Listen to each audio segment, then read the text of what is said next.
ஒவ்வொருத்தரும் நீங்க படைக்கப்பட்டது நல்ல காரியங்கள் செய்யறதுக்கு தான். கரங்களை தட்டுவோம் நன்றாக. உன் வாழ்க்கையில் எந்தவித நோக்கமும் இல்லாமல், எந்தவித ஒரு திட்டமும் இல்லாமல், ஒரு அர்த்தமும் இல்லாமல் நீ வாழ்ந்து கொண்டிருப்பாய் என்று சொன்னார். இந்த நாளில் ஆண்டவர் உன்னோடு பேசட்டும். உன் ஆண்டவர் படைச்சதே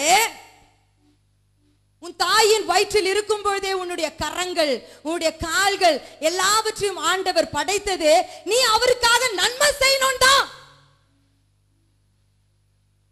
அந்த சின்ன சின்ன கைகளை படைக்கும் பொழுது ஆண்டவர் நினைத்திருப்பார், இந்த பிள்ளை ஏதாவது எனக்கு செய்யும்,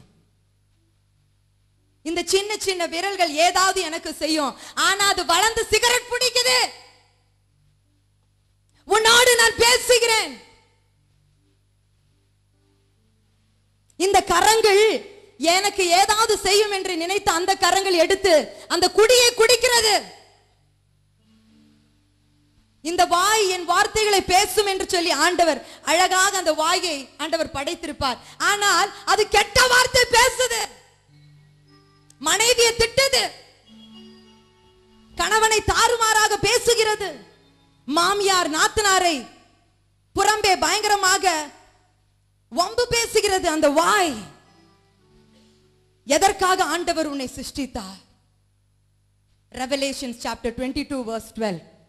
வெளிப்படுத்தின விசேஷம் 22வது அதிகாரம் 12வது வசனம். இதோ சீக்கிரமாய் வருகிறேன், அவனவனுடைய கிரியைகளின்படி அவனுக்கு நான் அளிக்கும் பலன் என்னோட கூட வருகிறது. கரங்களை தட்டுவோம். இந்த பக்கம் சத்தத்தையே காணோம்பா, பெண்கள் பக்கம் என்ன ஆச்சுன்னு தெரியல. இதோ நான் சீக்கிரமாய் வருகிறேன், அவனவனுடைய கிரியைகளின்படி அவனுக்கு நான் அளிக்கும் பலன் என்னோட கூட வருகிறது. You get a gift when you do your homework. நீ homework lessons எல்லாம் நல்லா பண்ணும் பொழுது உனக்கு gift கிடைக்கும். ஆண்டவர் வரும் பொழுது அவர் கேட்பார், இந்த உலகத்திலே உன்னை சிருஷ்டித்தேன், நீ என்ன பண்ண? ஆண்டவரே, காலையில வேலைக்கு போயிட்டு சாயந்தரம் வர்றதுக்கே கரெக்டா இருக்கு ஆண்டவரே. 5 மணிக்கு உனக்கு ஸ்கூல் முடிஞ்சிருதே, அதுக்கப்புறம் டியூஷன் ஆண்டவரே. சரி, ஒரு டியூஷன் எடுக்கிற, அரை மணி நேரத்துல வீட்டுல வந்துடுமே. இல்ல ஆண்டவரே, 10 டியூஷன் எடுக்கிற ஆண்டவரே. சரி, ஆனா அந்த டியூஷன் பணம் எனக்கு தசம பாகம் வர்றது இல்லையே. ஆண்டவரே ஆண்டவரே ஆண்டவரே, அது மேல் பணம் ஆண்டவரே. அப்புறம் என்ன பண்ற? அப்புறம் வீட்டுக்கு வர ஆண்டவரே, வீட்டுல 2 பிள்ளைங்க டியூஷனுக்காக உட்கார்ந்து இருக்காங்க ஆண்டவரே. அவங்களுக்கும் டியூஷன் எடுத்துட்டு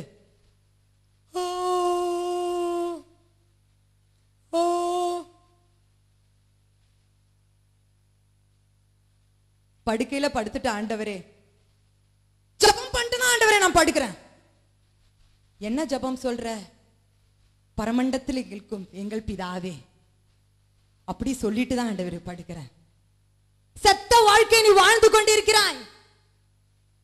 எவ்ரி பெனி, நீ சம்பாதிக்கும் ஒவ்வொரு பணத்திற்கும் நீ ஆண்டவருக்காக தசம பாகம் கொடுக்க வேண்டும். கரங்களை தட்டுவோம். அல்லேலூயா. அது ஒரு பக்கம் இருக்கட்டும். ஒவ்வொரு பணம் எக்ஸ்ட்ரா பணம் வரும் பொழுது உன் வீட்டுல ஒரு எக்ஸ்ட்ரா டிவி வருது, உன் வீட்டுல எக்ஸ்ட்ரா ஃப்ரிட்ஜ் வருது, உன் வீட்டுல எக்ஸ்ட்ரா ஒரு செல்போன் வருது. ஒரு லேண்ட்லைனும் இருக்கும், ஒரு செல்போனும் இருக்கும், ஒரு கலர் டிவி இருக்கும், ஒரு ஒயிட் அண்ட் பிளாக் இருக்கும், ஒரு வாஷிங் மிஷின் இருக்கும், அப்புறம் எந்த இன்னும் இருக்குமோ எனக்கு தெரியல.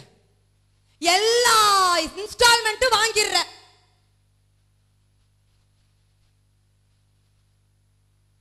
உன் வாழ்க்கையே எங்கெங்க லோன் கொடுப்பாங்க தேடிக்கிட்டு அலையிறது தான் உன் வாழ்க்கை. எவன் லோன் கொடுப்பான், என்ன வாங்கலாம், அர்த்தமற்ற வாழ்க்கை. கடன் மேல கடன், கடன் மேல கடன், கடன் மேல கடன். ஃப்ரிட்ஜ் பார்த்தா நல்லா இருக்கு அக்கா, உள்ள ஐஸ் வச்சு சாப்பிட்டா ஜில்லுன்னு இருக்குக்கா. ஆனா மாசம் முடிச்சோன்னு ஒருத்தன் கொடுப்பான் ஒரு சீட்டு, அது உன்னை கழுத்த படிச்சுக்கோ.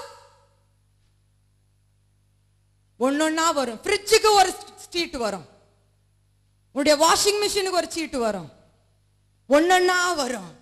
ஒரு மாசம் கட்ட முடியலன்னா 2வது மாசம் நீ போகும்பொழுது 2வது மாசம் லம்சமா வரும். Your life is a failure because of you. உன் புருஷன் வேலை இல்லாம ஒரு காசு இல்லாம போறானா அதற்கு காரணம் பொண்டாட்டி தான். நல்லா கரங்களை தட்டுவோம். இந்த பக்கம் வருதா என்னமோ தெரியல. போதும் என்கிற ஒரு மனம் இல்ல.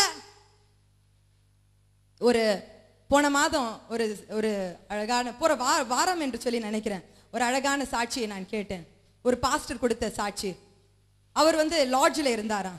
வாலிப வயதில் இருக்கும் பொழுது காலையில தோசை சாப்பிடுவாராம், அப்புறம் காலேஜுக்கு போவாராம். காலையில டெய்லி தோசை. எத்தனை பேர் லாட்ஜில் இருந்து டெய்லி உப்மாக்கா என்று சொல்லுபவர் உண்டு? அவருடைய லாட்ஜில் டெய்லி தோசை சாப்பிட்டுட்டு போவாராம். முதல் வருடம் அவர் வாழ்க்கையில சிகரெட் வந்துதான், 2வது வருடம் அவருடைய வாழ்க்கையில குடி வந்துதான், 3வது வருடம் போதை மருந்து எல்லாம் வந்துதான். Dosa to cigarette, dosa to குடி, தோசை டு போதை மருந்து. ஆனா வாழ்க்கையில ஒரு நிம்மதியே இல்லையா.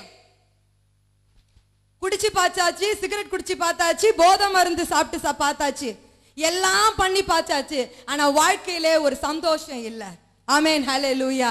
ஆனால் ஒரு நாள் அவருடைய நண்பன் ஆண்டவராக இயேசு கிறிஸ்துவை பற்றி சொல்லும் பொழுது அந்த நாளிலே அவருக்கு ஒரு பயங்கரமான பரவசம் ஏற்பட்டதாம். Some kind of joy in his heart. அதுவரைக்கும் அவர் அனுபவிக்காத ஒரு சந்தோஷம். இந்த நாளில் இந்த செய்தி நீ எங்கே இருந்து கேட்டுக்கொண்டிருந்தாலும் சரி, நீ குடித்து கொண்டிருக்கலாம், உனக்கு பெண் பழக்கம் இருக்கலாம், உனக்கு அநேக கெட்ட பழக்கங்கள் இருக்கலாம்.